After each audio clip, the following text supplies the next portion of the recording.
Welcome back to my 100% playthrough of Heretic on the Black Plague Possesses D difficulty. Play through the Heretic plus Hexen re-release on the Kex Engine.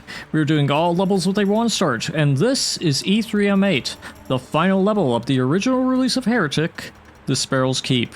Let's begin by dropping down and using our trusty Elven Wand to fight all these gargoyles, just like we did when we started this playthrough.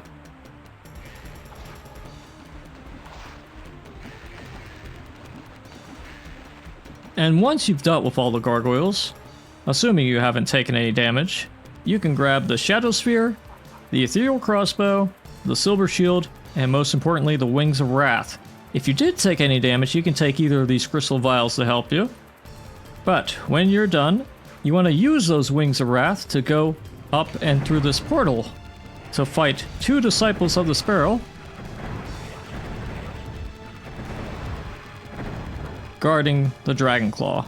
And once you deal with them, you can go out through the portal to see that the water is raising.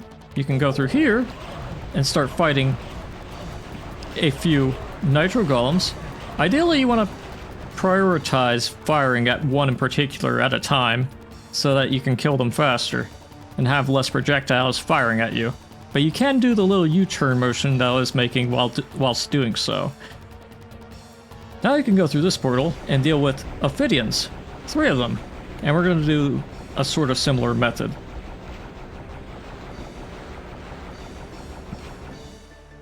But these guys like to fire way more than the Nitro Golems, so your mileage may vary. Anyways, let's press both of these buttons, deal with this Iron Lich, and yes, you can use a Shadow Sphere on him to make sure that he doesn't really do much to you.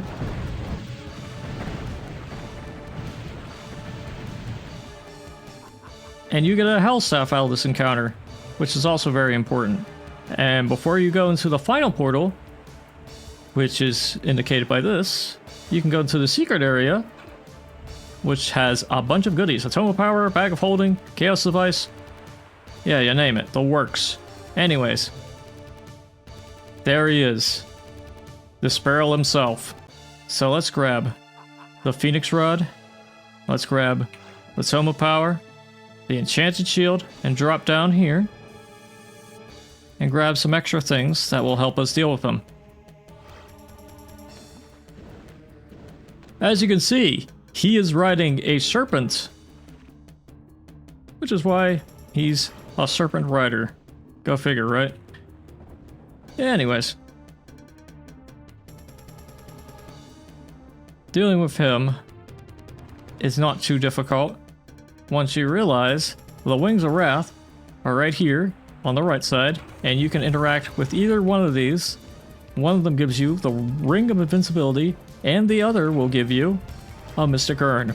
And we're going to use that Ring of Invincibility right here and now to roast his serpent. Yeah, get up nice and close to him. And there you go, the serpent's dead. But what about the Sparrow? There he is. He's already trying to summon Disciples to attack you. Now his Zap attack does a lot of damage, so you don't want to get hit by it when you're not invincible. But you do want to hit him whenever you get the chance to. And at this point, the more damage he takes, the more he will like to teleport, which makes this encounter potentially time-consuming. See what I mean? He likes to teleport a lot on this difficulty, especially when you get nice and close to him, and especially when once you've dealt a ton of damage to him.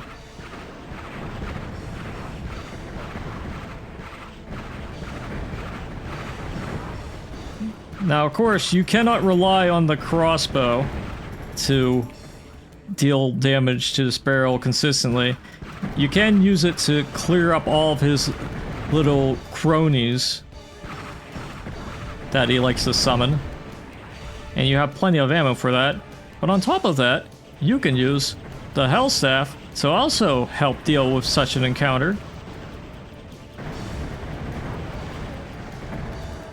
But once you've dealt with him, you zap him in the bones, and all of his minions die with him. So, once you've killed him, you'll get an achievement, provided you aren't using any mods like I am, but I've already played this level without it.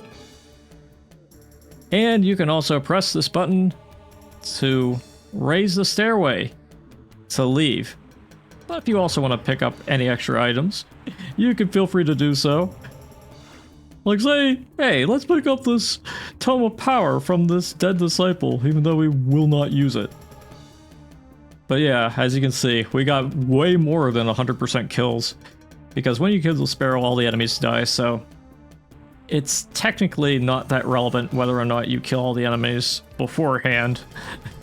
So all should be well by the time you reach this portal. So let's go through it. And that was the Sparrow's Keep. And yeah, you can see 41 out of 22. You may have more, you may have less, but ideally, what you want to do when fighting the Sparrow is pick up the Ring of Invincibility, make sure you have a Tome of Power available, which you should after going through that secret area with the little grate showing where the secret is. Make sure you grab the Phoenix Rod and prepare it so that you can roast his serpent, and when he raises up, you can roast him quite a bit as well. So, killing him will be considerably easier with that method, and on top of that, you can use tomed up weapons, and even untomed weapons such as the Hellstaff. Even though it's a projectile firing weapon, usually hit scan weapons deal a lot of damage to him, because he teleports around a lot, and by the time your projectiles get to him, he might teleport. But your mileage may vary. But ultimately, just keep firing. Look for those little squares that he teleports onto. You'll be able to identify him because he'll usually be a black silhouette most of the time, either summoning disciples and zapping bolts of electricity your way. You know, stuff like that. But yeah, he went down surprisingly fast this time, didn't he? Either way, we are done with the third episode. So let's read the intermission screen, shall we? The death of the Sparrow has loosed the magical bonds holding his creatures on this plane, their dying screams overwhelming his own cries of agony. Your oath of vengeance fulfilled.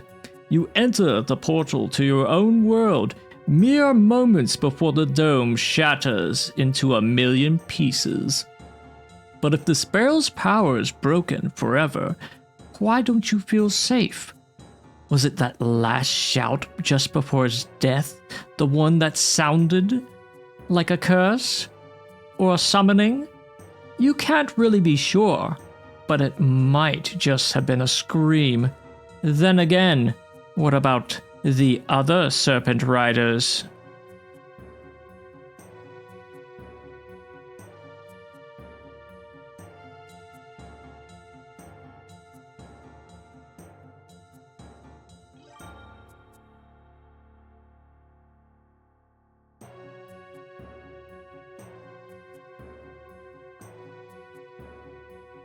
What about them indeed? Because this is only one of the 3 Serpent Riders. But, having dealt with the Sparrow, their power has considerably weakened. But, this is not the end of the journey of the Heretic, no siree. We have more to go through, because there's also a 4th and 5th episode that was added in a sort of expansion called Shadow of the Serpent Riders, which we will be playing soon enough. So stay tuned for that, but until then, I'll see you when I see you. So, see ya!